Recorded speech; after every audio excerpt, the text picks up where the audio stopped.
Dinozavrlar qaytsa nima bo'ladi? Shunday bo'lsa, ular birinchi bo'lib Germaniyada paydo bo'ladi va bu mamlakatni tezda egallab oladi.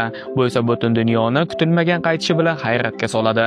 Inson kuchlari darhol o'z armiyalarini tayyorlashadi, lekin dinozavrlar allaqachon ko'plab Yevropa davlatlarini bosib olgan va inson askarlarini yo'q qilgan bo'ladi.